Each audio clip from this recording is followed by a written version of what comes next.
আমার চ্যানেলে তোমাদের সকলকে স্বাগত। আজ আমরা মাধ্যমিক 2026 এবিটিএ টেস্ট পেপার থেকে ইতিহাসের 320 নম্বর সেট সলভ করব।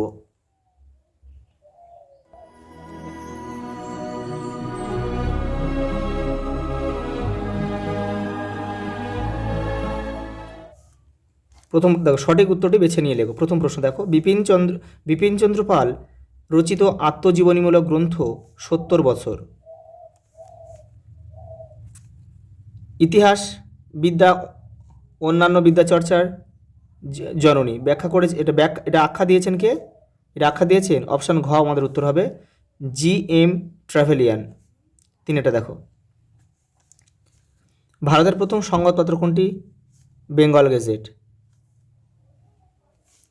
এটা দেখো, নীলদর্পণ নাটকের প্রথম অভিনয় হয় 1861 খ্রিস্টাব্দে।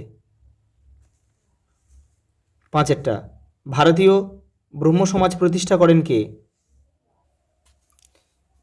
কেশবচন্দ্র সেন। সালটা হচ্ছে 1866 খ্রিস্টাব্দ। পরেরটা দেখো, দিকু কথার অর্থ কী? দেখো, বহিরাগত ব্যবসায়ী। একটা দেখো, নিজেকে ধরতি আবা বলে ঘোষণা করেন কে? বিরসা মুন্ডা। অপশান গ গ। একটা দেখো, 1857 খ্রিস্টাব্দের বিদ্রোহকে ভারতের প্রথম স্বাধীনতা যুদ্ধ বলেছেন কে? অপশান ঘ আমাদের উত্তর বিনায়ক দামোদর সাভারকার। পরেরটা দেখো, ভারতের প্রথম ভাইসরয় কে ছিলেন?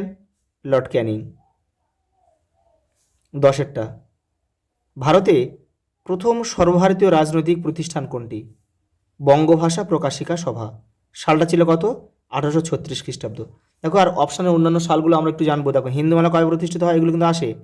হিন্দু মেলা কবে প্রতিষ্ঠিত হয়? 1867। জমিদার সভা বা ল্যান্ড হোল্ডার সোসাইটি কবে গড়ে উঠেছিল?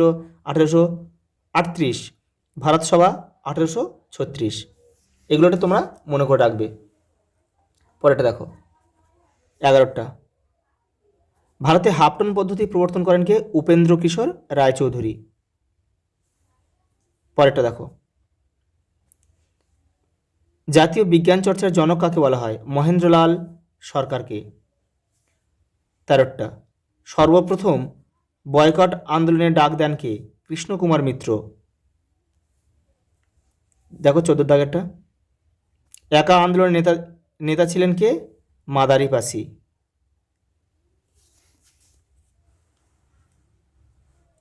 দেখো, 15 দাগে, ভারতের প্রথম মে দিবস পালিত হয় 1920 খ্রিস্টাব্দে। এটা কিন্তু মাদ্রাজে হয়েছিল। পরেরটা দেখো, ভারতের নাইটেঙ্গেল নামে পরিচিত সরোজিনী নাইডু। পরেরটা, দলিত শব্দটির পরিবর্তে হরিজন শব্দটি ব্যবহার করেছিলেন কে? মহাত্মা গান্ধী। 18, রাজ্য পুনর্গঠন কমিশনের সদস্য ছিল কতজন? 3 জন। ভারতের বিপ্লববাদের জনক নামে পরিচিত ছিলেন কে? বাসুদেব বলবন্ত ফাড়কে। দেশীয় রাজ্য ছিল না। দেখো, বলেছে দেশীয় রাজ্য ছিল না বোম্বে। আর এই 3টে কিন্তু দেশীয় রাজ্য ছিল। এটা কিন্তু মনে করে রাখবে যে দেশীয় রাজ্য ছিল কোনগুলি? ভোপাল, হায়দ্রাবাদ, জয়পুর। পরেরটা দেখো, একজন নিম্নবর্গীয় ঐতিহাসিকের নাম লেখো। কি লিখবে? রণজিৎ গুহ। ব্রাহ্ম সমাজ কবে প্রতিষ্ঠিত হয়? 1828 খ্রিস্টাব্দে। বীরাষ্টমী ব্রত কে প্রবর্তন করেন? সরলা দেবী চৌধুরানী। একটু লিখে নেও তোমরা, এখানে জায়গা নেই কিন্তু। বখাস্ত আন্দোলন কোথায় হয়েছিল? বখাস্ত আন্দোলন হয়েছিল বিহারে। এটা কিন্তু একটা কৃষক আন্দোলন। যেমন বিহারের গয়া, মুঙ্গের ও পাটনা জেলায় কিন্তু এই বখাস্ত আন্দোলন কিন্তু বিস্তার লাভ করেছিল। তোমরা একটু দেখে নাও। এই দেখো, আমি লিখে দিয়েছি রণজিৎ গুহ 1828 খ্রিস্টাব্দ, সরলা দেবী চৌধুরানী। দেখো, বিহারে হয়েছিল বখাস্ত আন্দোলন। এটা কৃষক আন্দোলন, গয়া, মুঙ্গের ও পাটনা জেলায় কিন্তু এটা বিস্তার লাভ করেছিল। পরেরটা দেখো, উপবিভাগ 2-এ কী দিয়েছে? আনন্দমঠ উপন্যাসে সন্ন্যাসী বিদ্রোহের বর্ণনা আছে। এটা কিন্তু ঠিক। সিপাহী বিদ্রোহ প্রথম কানপুরে আত্মপ্রকাশ করেছিল। এটা কিন্তু ভুল। এটা হবে কি? এটা কিন্তু এই কানপুর হবে না, এটা হচ্ছে ব্যারাকপুর হবে। গান্ধীজির প্রথম শ্রমিক সত্যাগ্রহ অনুষ্ঠিত হয় চম্পারণে, এটা ঠিক। 1917 কিন্তু এটা 1917 সালে কিন্তু হয়েছিল চম্পারণটা। ভারতে ফুটবল খেলা প্রবর্তন করে ইংরেজরা, এটাও ঠিক। এবার স্তম্ভ রয়েছে, দেখো স্তম্ভ রয়েছে, তোমরা কিন্তু কেউ তীর চিহ্ন দিয়ে মেলাবে না কিন্তু। দেখো হাইডিস্ট হবে কি সুপ্রিম কোর্ট, 2.3.1 লিখবে, শুধু দাগ নাম্বারটা এবারে লিখে দেবে। পিটার গ্রান্ড বাংলার ছোটো লাট 2.3.2। দেখো উইলিয়াম অ্যাডাম হচ্ছে ব্রিটিশ ইন্ডিয়ান সোসাইটি, তাহলে এখানে আমরা লিখবো 2.3.3। আর William Carey Serampore mission press, তাহলে এখানে আমরা লিখবো 2.3.4। দেখো পরেরটা কী রয়েছে, ম্যাপ পয়েন্টিং রয়েছে, এটা আমি করিয়ে দেবো, একসঙ্গে করিয়ে দেবো কয়েকটা ম্যাপের মধ্যে দিয়ে। দেখো এবার কী রয়েছে, বিবৃতি ব্যাখ্যা রয়েছে। দেখো বঙ্গ বিভাজনের বিরোধিতা করে, বিবৃতি অনে দিয়েছে আর কি, বঙ্গ বিভাজনের বিরোধিতা করে রবীন্দ্রনাথ ঠাকুর রাখি বন্ধন উৎসব পালন করেন। দেখো ব্যাখ্যা একে কী দিয়েছে, তিনি চেয়েছিলেন এর দ্বারা বঙ্গভঙ্গ বিরোধী আন্দোলনকে জোরদার করতে। 2 ব্যাখ্যা, এর দ্বারা তিনি বাংলার নারী সমাজকে জাগ্রত করতে চেয়েছিলেন। 3 ব্যাখ্যা, এর দ্বারা তিনি হিন্দু ও মুসলমানের মধ্যে সাম্প্রদায়িক সম্প্রীতি গড়ে তুলতে চেয়েছিলেন। এটাই আমাদের কিন্তু উত্তর হবে, ব্যাখ্যা 3। পরেরটা দেখো বিবৃতি 2 কী দিয়েছে, দেখো 1906 খ্রিস্টাব্দে জাতীয় শিক্ষা পরিষদ গঠিত হয়। দেখো বৈজ্ঞানিক গবেষণার উন্নতির জন্য, কারিগরি শিক্ষার উন্নতির জন্য, আর জাতীয় শিক্ষা প্রসারের জন্য।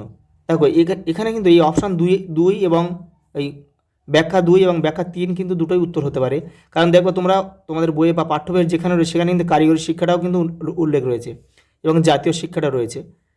কিন্তু আমরা করবো কি, জাতীয় শিক্ষার প্রসার, যেহেতু জাতীয় শিক্ষার মধ্যে হয়তো কারিগরি শিক্ষাটা পড়ছে, সেই জন্য আমরা জাতীয় শিক্ষাটা করব। কেউ যদি ব্যাখ্যা 2 করে আসে সে কিন্তু নাম্বার পাবে।